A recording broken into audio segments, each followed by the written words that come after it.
આણંદ જિલ્લાના ઉમરેઠના ભાજપના ધારાસભ્ય ગોવિંદભાઈ પરમારને આજે અંતિમ વિદાય અપાઈ છે। શુક્રવારે તેમનું હાર્ટ એટેકના કારણે નિધન થયું હતું। આણંદની ખાનગી હોસ્પિટલમાં તેમણે અંતિમ શ્વાસ લીધા। તેમના નિધનથી ગુજરાતના રાજકારણમાં શોકનું મોજું ફરી વળ્યું છે। ત્યારે ભાજપના પ્રદેશ પ્રમુખ જગદીશ વિશ્વકર્માએ નનામીને કાન ધાપી અંતિમ વિદાય આપી। જનનાયકની વિદાય આપવા માટે મોટી સંખ્યામાં લોકો ઉમટી પડ્યા હતા। પોલીસ દ્વારા સ્વર્ગસ્થ નેતાને ગાર્ડ ઓફ ઓનર આપીને શ્રદ્ધાંજલિ અર્પણ કરવામાં આવી।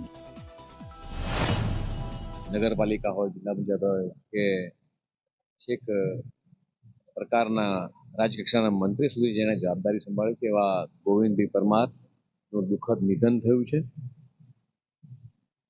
એક સાચો કાર્યકર્તા, એક સમાજ સેવક જેણે આ વિસ્તારમાં આણંદ જિલ્લામાં વર્ષોથી એ પ્રજાના પ્રશ્નો એ હલ કરતા પછી ગામનો પ્રશ્ન હોય કે જિલ્લાનો પ્રશ્ન હોય એ સરકાર સમક્ષ હંમેશા એ રજૂઆત કરી છે।